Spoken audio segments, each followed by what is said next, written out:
So over the past year or so, I've been concentrating on our Steam Deck videos, looking at various games and if they run on the deck. Now to do this, I was using an AVerMedia dock from Amazon, plugged directly into my Elgato HD60 internal capture card and recording through OBS.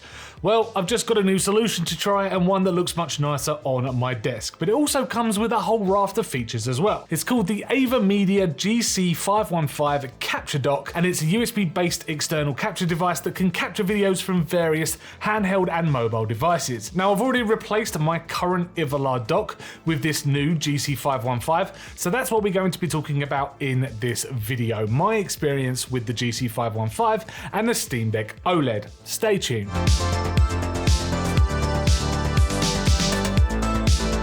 So I think the best thing to do is talk about how the GC515 works, because in terms of connections, it looks like it has a lot, but in reality, it really doesn't. And in actual fact, it is so extremely simple to set up. And you can either use it with a PC or as a standalone unit as well, if you plug a little micro SD card into the side. Now anyway, let's talk about the setup. I've currently got mine plugged into my desktop using the USB Type-C input on the right, and this can produce a maximum recording resolution of 4K at 30 FPS. Or if you're willing to drop your resolution down, you can get a 1080p image at 120 Hz, which is more in line with what you could expect from current console offerings. However, playing from the Steam Deck, chances are you're not going to be getting anywhere near those frame rates to take full advantage anyway. So next to that, you can find two USB Type-A ports for peripherals like microphones, keyboards, mice, and games controllers. And next to that is an HDMI pass-through output, which is capable of 4K 60 FPS when plugged into compatible monitors or TV screens for nice and smooth video playback. However, do not get this confused with the video capture ability.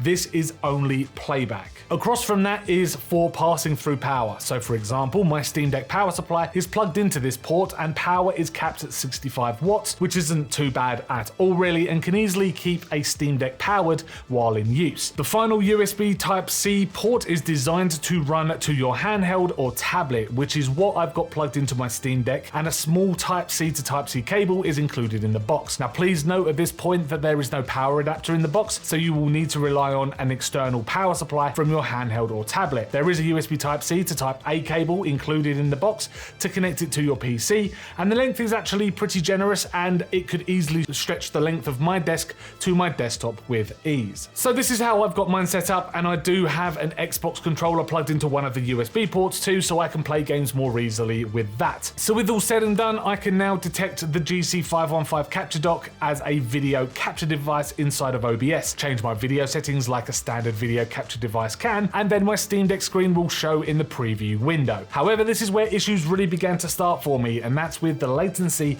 between the input and what happened on screen. Now the latency is huge, and that is really a bit of a shame, because on my old setup I used to rely on the preview window in OBS to play the game I was capturing, and this ran really smoothly for me. And sure, there was a little smidge of input lag, but nowhere near what the GC515 produces. And with this AVerMedia dock, I have to rely on the HDMI output to one of my monitors, which means I lose desktop real estate, as one monitor has now become dedicated to a game only. Now I have tried plugging it into several USB ports on my motherboard, including high-speed ports, and also using a Type-C to Type-C cable and plugging it in there, changing the resolution to a lesser resolution, but there is just no difference at all in the input lag. To properly use OBS Studio as your preview just makes games really unplayable. Testing this through the AVerMedia Streaming Center though, and using that preview window, the input lag was a lot better, but it did still remain, and it made playing very much reaction-based titles like Hollow Knight, for example, to be really a bit of a challenge. Yes, I know I am only picking holes in how the GC515 fits into my setup,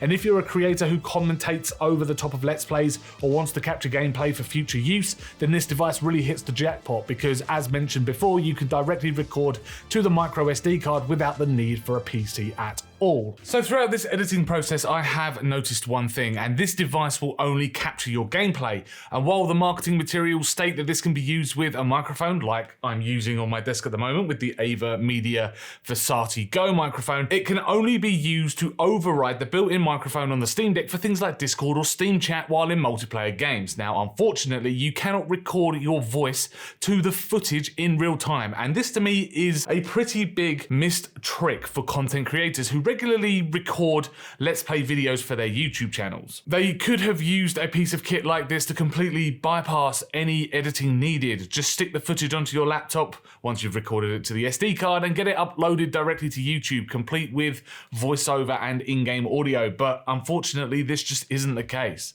So this is where the quality options kick in, because there are a couple to choose from when recording with a micro SD card. Now, inside of the streaming center, which you can download from AVerMedia themselves, you can choose between using an H.264 or an H.265 codec with good quality or optimal as your 3 different recording qualities. Of course, H.265 is the newer codec, but honestly, between the two, you're not really going to be noticing anything different in your gameplay footage, as you can see on the screen right now. Not enough to warrant the larger file size that the H.265 codec produces anyway, which again is a little strange considering it is supposed to be the more optimal codec for that kind of thing. Also, do be warned that these settings look to only affect the recording to the micro SD card. OBS Studio, with my content when it came to streaming on YouTube or recording to my desktop, took over these settings, and the GC515 just merely became a capture card. Being called the streaming center, it can be also used to live stream directly to Twitch, YouTube or TikTok, and it's got some simple controls to create scenes. Not anywhere near as in depth as OBS Studio, but it will do the trick. You can also opt for a vertical or horizontal capture, platform dependent of course, though I did experience some crashing when trying to do this and had to give it some perseverance. There is a cut transition between scenes, though there are no fade transitions, which is a shame just for quality's sake, and you can opt to record up to 4K 60 FPS and set your streaming bitrate settings and all of that kind of thing inside of the settings menu, which is handy depending on the platform you're streaming to and also your bitrate and internet connection. You do need to provide a stream key and server settings though before streaming, and that's something that OBS does for you automatically now when you log into your account. Updating the firmware for me was also really super ropey and crashed on several occasions. I've still not updated the firmware now, I just kind of left it, and after experiencing these kind of crashes with the software, I just left the whole thing alone really and did all of my recording either directly to a micro SD card or through OBS Studio. So let's look at the physical dock for now, because I for one am pretty impressed with how it looks. It's quite smart looking and coming in the space grey colour. It definitely fits with my setup here, although it is available in white as well. Having the blue light across the front is tasteful and modern, and it does flash red so you know it's recording. It is very plasticky though, which does give off a cheaper feel, and the recording button on the front is pretty responsive for me, although a bit clicky and a bit, again, cheap feeling. My Steam Deck sits in there very nicely though, and I'm not worried about it falling over or tipping, and it has got a plastic front to hold it in place, but a rubber rear to protect it from any kind of scratches. So the AVerMedia GC515,